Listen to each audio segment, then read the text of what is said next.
భవిష్యత్తుకు గ్యారంటీ అనే నినాదంతో ప్రజల్లోకి వెళ్తున్న టీడీపీ ప్రభుత్వ విధానాలను ఎండగడుతోంది. రాష్ట్ర వ్యాప్తంగా టీడీపీ చేపట్టిన బస్సు యాత్రలో భాగంగా గాజువాకలో బహిరంగ సభను ఏర్పాటు చేశారు. ఈ సభకు మాజీ మంత్రులు గంటా శ్రీనివాసరావు, బండారు సత్యనారాయణ, అనిత, విశాఖ జిల్లా టీడీపీ అధ్యక్షులు పల్లా శ్రీనివాసరావు, టీడీపీ నేతలు పాల్గొన్నారు. బహిరంగ సభలో పల్లా శ్రీనివాసరావు మాట్లాడుతూ 3 రాజధానుల పేరుతో ప్రజలను జగన్ మోసగించారని మండిపడ్డారు. ఇలాంటి సీఎం విశాఖకు రావాల్సిన అవసరం లేదన్నారు. పరిపాలన రాజధాని పేరుతో విశాఖలో వైసీపీ నేతలు విలువైన భూములను కొల్లగొట్టారని ఆరోపించారు. జగన్ పచ్చి మోసగాడని వ్యాఖ్యలు చేశారు.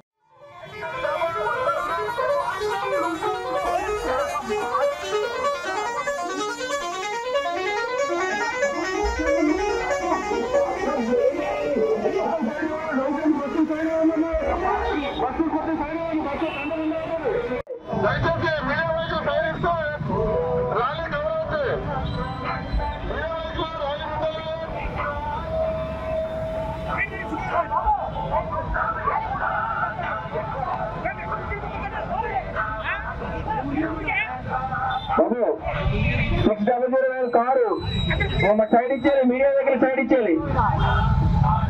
అలాగే ఉన్నాయండి, అలాగే ఉన్నాయన్న.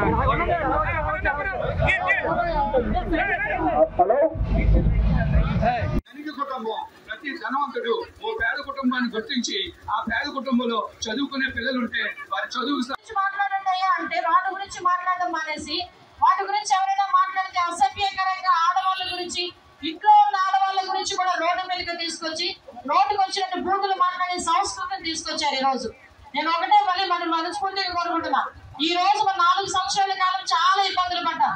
మళ్ళీ దుర్మార్గుడు వస్తే కనుక విశాఖపట్నం ఖాళీ అయిపోవడం ఖాయం. ఎందుకంటే విశాఖపట్నానికి చుట్టుపక్కల ప్రదేశాల నుంచి వచ్చి ఇక్కడ ఉద్యోగాలు చేసుకొని వ్యాపారాలు చేసుకొని ఇక్కడ స్థిరపడిన వాళ్ళు చాలా మంది ఉన్నారు. ఈ రోజు సాఫ్ట్వేర్ రంగం కూడా ఇక్కడ అంతా క్లియర్ అయిపోయి హైదరాబాద్ కి షిఫ్ట్ అయిపోయారు. మళ్ళీ దుర్మార్గుడు వస్తాడన్న అవకాశం కూడా కళ్ళలో కనిపించినా కూడా తట్టుకోలేని పరిస్థితులు ఈ రోజు ప్రజలందరూ ఉన్నారు. సంక్షేమాన్ని చంద్రబాబు నాయుడు గారు వదిలేస్తారు అని కావాలని దుష్ప్రచారం చేసిన వాళ్ళందరికీ కూడా ఇందాక ఏదైతే మన ఎమ్మెల్సీ గారు చెప్పారో సూపర్ 6 అని చెప్పి ఆ సంక్షేమ కార్యక్రమాలతో ఈ రోజు రోడ్ల మీదకి మనం వెళ్తున్నాం. సంక్షేమ కార్యక్రమానికి చాలా సందర్భాల్లో చెప్పాను. ఎవరో అన్నాడు మొన్న ఎక్కడో టీవీలో ఎక్కడో చూశాను, పనికి వాళ్ళని బుద్ధి లేని వాడు మాట్లాడుతుంటాడు, కాపీ కొట్టాడు చంద్రబాబు నాయుడు సంక్షేమ కార్యక్రమాలని అని. అరే కాపీ రైటే సంక్షేమ కార్యక్రమానికి తెలుగుదేశం పార్టీ ఉంది. ఎన్టీ రామారావు గారు ఆ రోజు నుంచి మొదలు పెట్టుకుని సంక్షేమ కార్యక్రమాలు అప్పటి నుంచి తీసుకొచ్చారు. కాబట్టి ఈ రోజు కూడా ఆ పెన్షన్ అని, ఆ హౌసింగ్ పథకం అని, సమాజమే దేవాలయం అనే కాన్సెప్ట్ దగ్గర నుంచి కూడా ఈ రోజు వరకు కూడా మీరు పెట్టిన ప్రతి సంక్షేమ కార్యక్రమం కూడా తెలుగుదేశం పార్టీ వేసిన బీజం. ఆ తెలుగుదేశం పార్టీ వేసిన బీజమే ఈ రోజు మహావృక్షం అయింది.